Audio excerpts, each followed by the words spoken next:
This is Lisa for Mobile Tech Review, and this is the LG Lotus Elite on Sprint. This is the follow-up to the very successful original Lotus on Sprint, and there's a lot of improvements here. Let's take a look at the device. First off, we have a large external display. As you can see here, the finish, as I move it around, it's actually got a leaf pattern on it. It's available in red, and it will be available in black, so guys, you don't have to run away just yet. Got dual speakers here on the outside flip. Back. Camera facing towards the back when it's closed, and inside when it's open. And one of the neat things about the phone is this is a touchscreen now. It's QVGA, 320 by 240 pixels. Animated desktop. You tap here, you get shortcuts to go to messaging, see a slideshow, speed dial, contacts, and you can actually do some other things with the touchscreen if you initiate it from the inside. What the phone looks like from the side. Got the headphone jack here. It's a 2.5mm jack, unfortunately, not 3.5. Your volume controls, USB. On this side we've got the camera button, micro SD card slot, and lock button. You open up the phone just like the original Lotus. The hallmark is the very wide keyboard. That's why this is an unusually wide flip phone. You can see in my hand here. It's a full QWERTY keyboard, and the device is more rounded than the original Lotus. It looks quite nice. Got a big D-pad here. Your call, send, and end buttons, soft keys.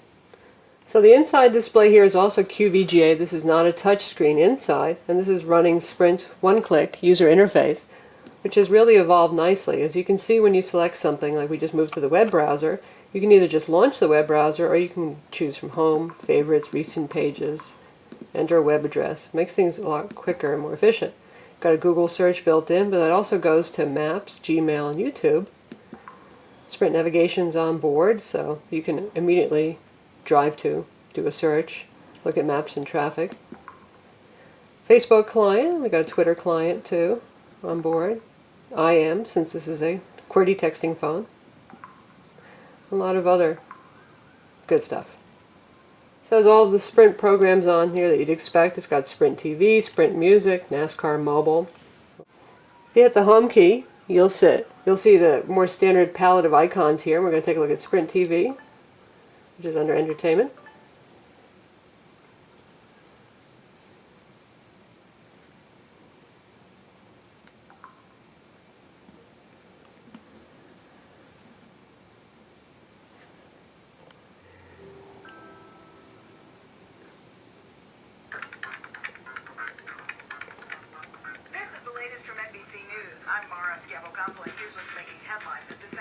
Turn on full screen mode here.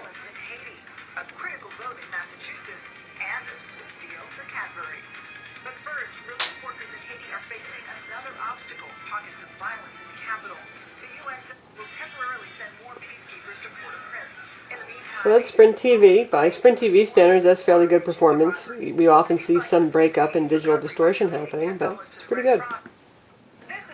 So if you're watching video like Sprint TV, you can actually watch it on the front touchscreen. And you can switch to full screen mode,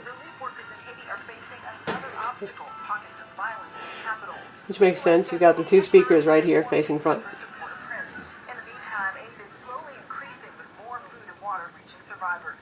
There's video playing right on the front screen.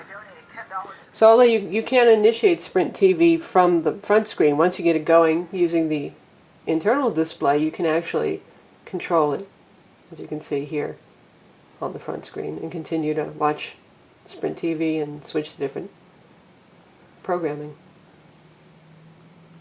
That's pretty cool. You can do the same with the music player too.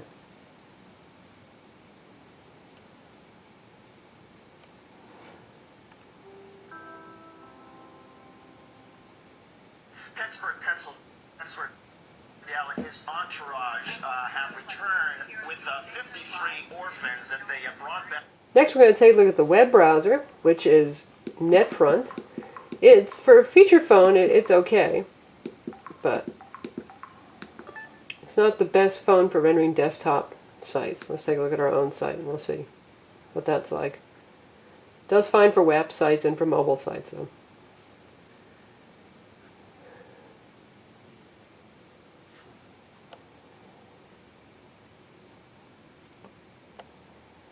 So you can see it can handle our DHTML menu up top. And it takes 3-column desktop layouts and it squeezes them to the width of the page for some reason, making for incredibly, really long columns. But if we go to a mobile site instead, we'll see that it looks much better. So now we're taking a look at the New York Times mobile site, which is pretty much just a text link listing, and you can see that it handles it much better. Let's actually click on an article and see what we see. So here's the actual article. Again, this is the mobile version of their site, and it's quite readable.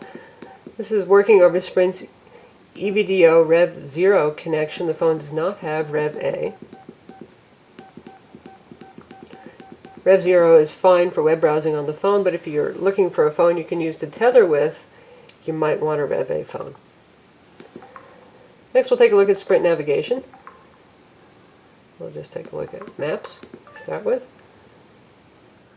So here's the map view inside of Sprint navigation on the phone. And you can scroll around using the D-pad.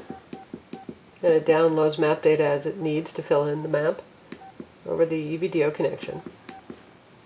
So spoken turn-by-turn directions, POIs, and search.